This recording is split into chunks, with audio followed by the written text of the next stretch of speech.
That following year, 1992, Real World New York is airing season 1, episode 11. Julie thinks Kevin is a psycho. In this episode, which takes place against the backdrop of the LA riots, Julie and Kevin's friendship explodes. Heather is interrogated by the police. Hevel. Hevel. Hevel. Why? I'm sensing a through line to this season of Real World, Steve.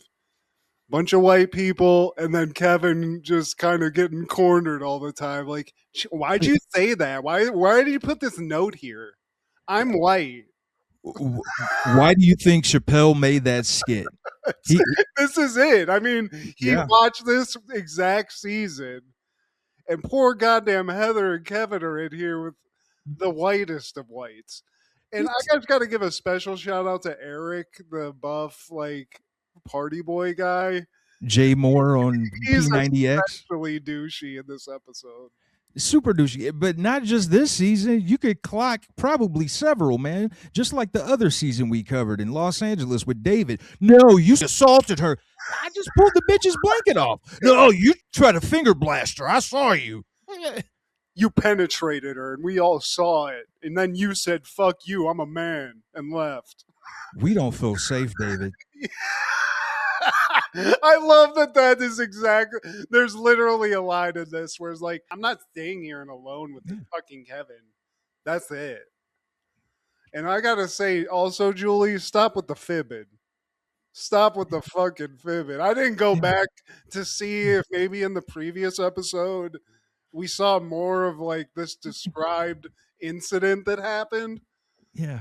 But it's not adding up. And then when people start going, when you're confronting them about the story, like just the vibe of it, you're like, you're lying. I can tell. Yeah, exactly, man. Thank you. Because I'm watching it and I'm like, man, you could tell when somebody's full of shit. Yeah, dude. When somebody's going, but I mean, he didn't, it's a lot of that where you're like, bitch, you said he threw a fucking candlestick and said he was going to stab you or some shit. Like, come on.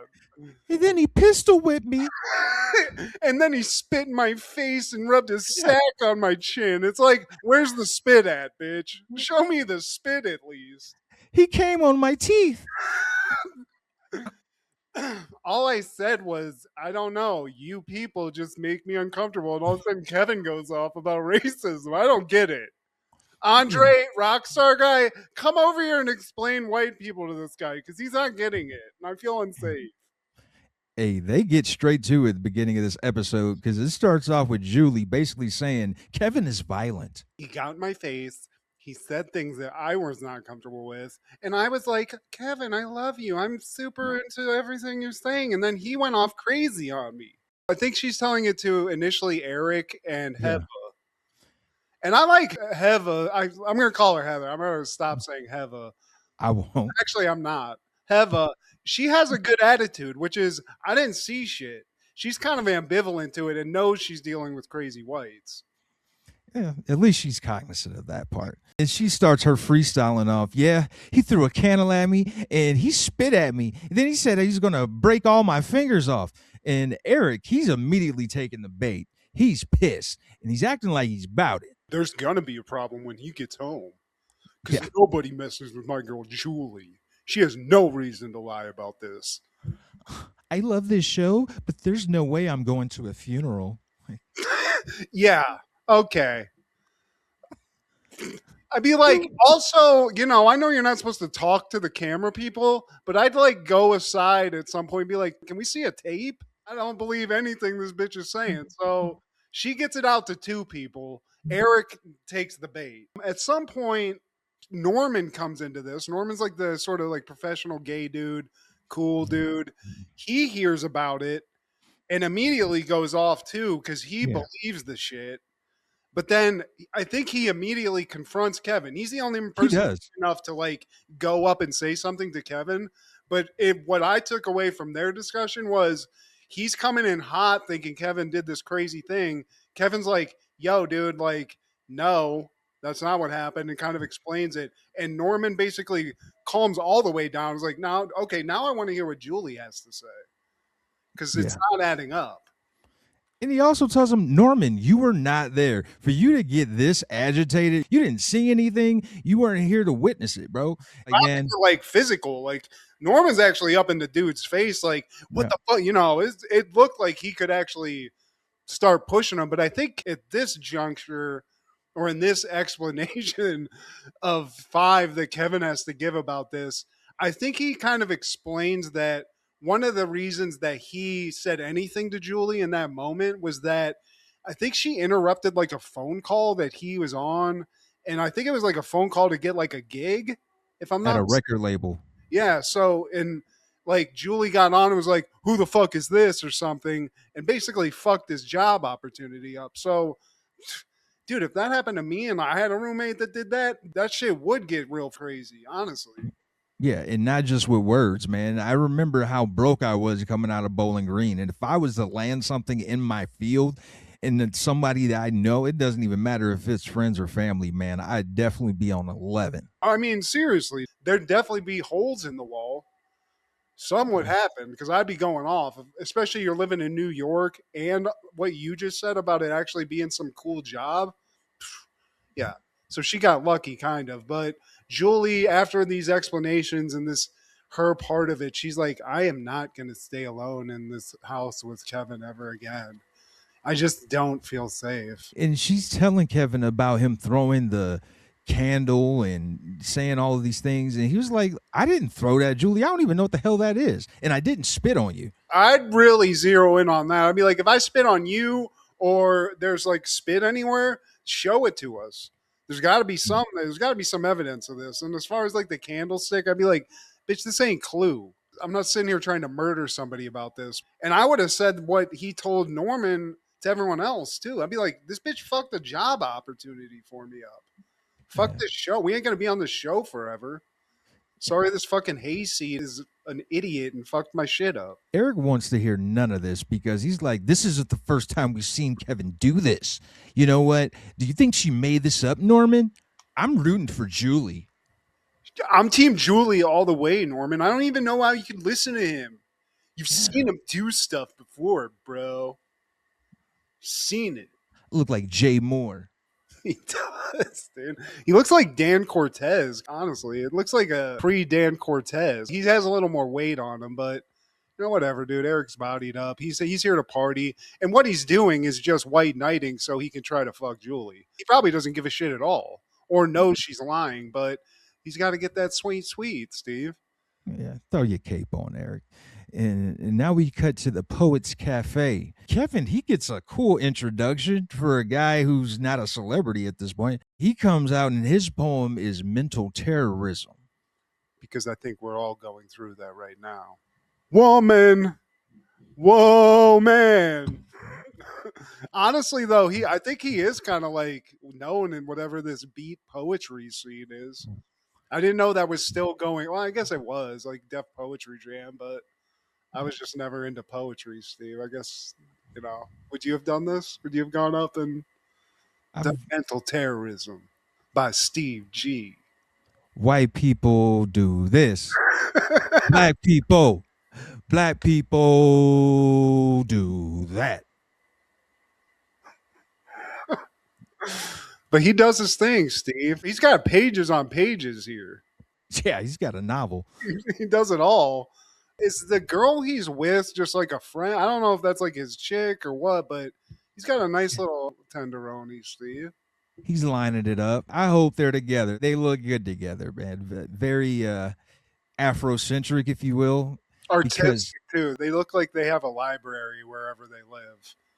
Very classy. then when we go to Captain Save Julie, Eric, he just wants to make her giggle and laugh. So he does his best chicken imitation because you already know, man, that's what sets the party off. But it is very college age white boy Steve because he grabs a guitar. He's Majid in it. He can't play, Yeah, man. but he'll pick it up. I love Julie. He's doing that.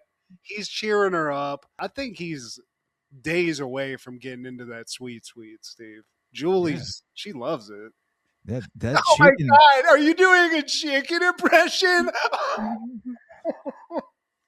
You should be a comedian. Seriously. You are hilarious. Yeah. Only thing that needs to be gawking in that motherfucking room is you on these nuts, motherfucker.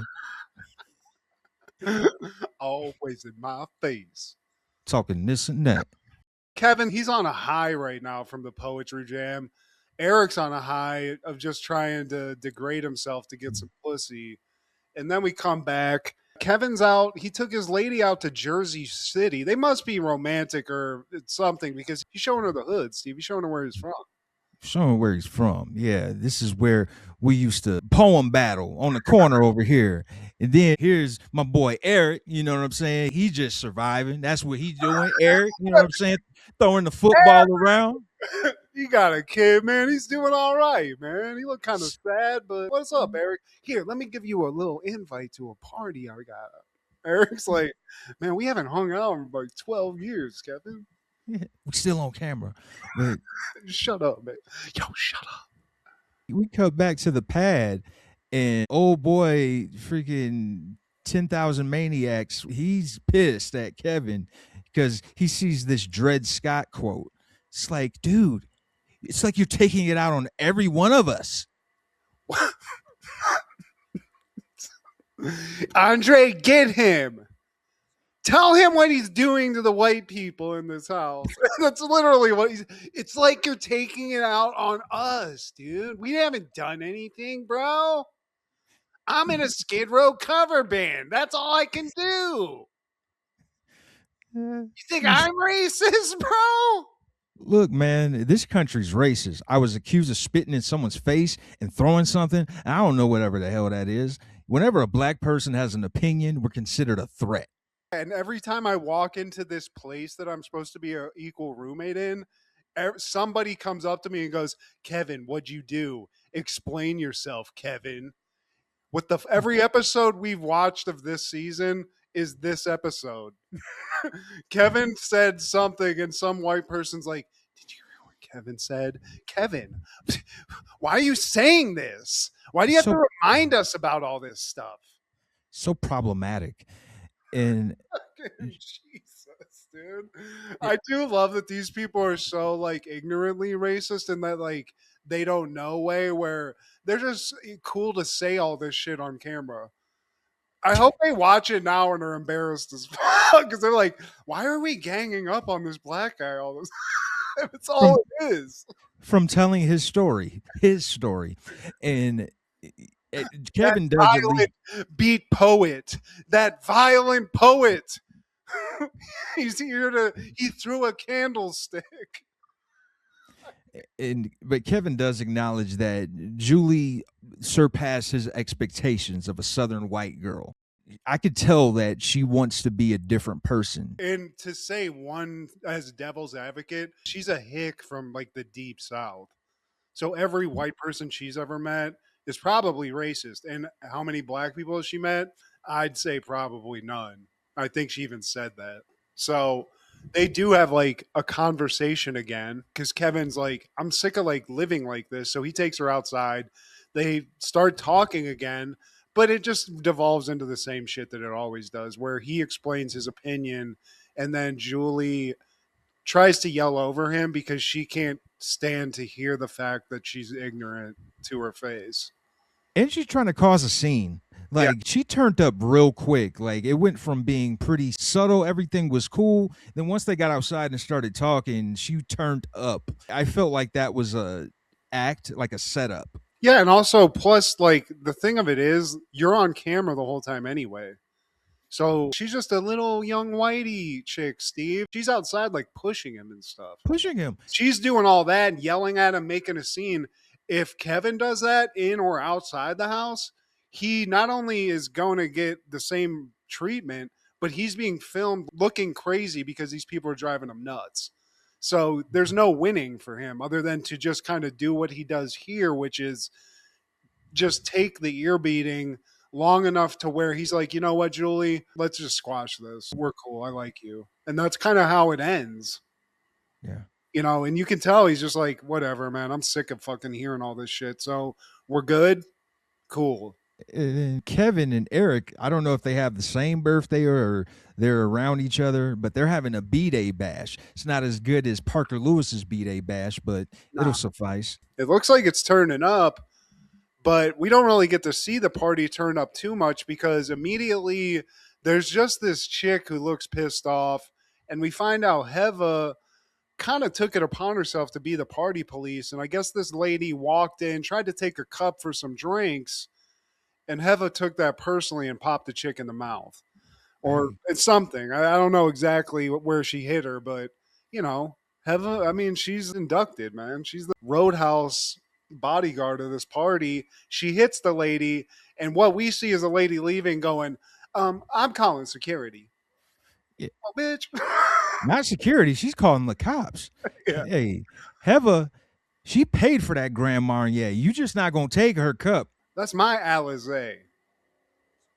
Why'd you even take her cup? And so this lady does call the cops.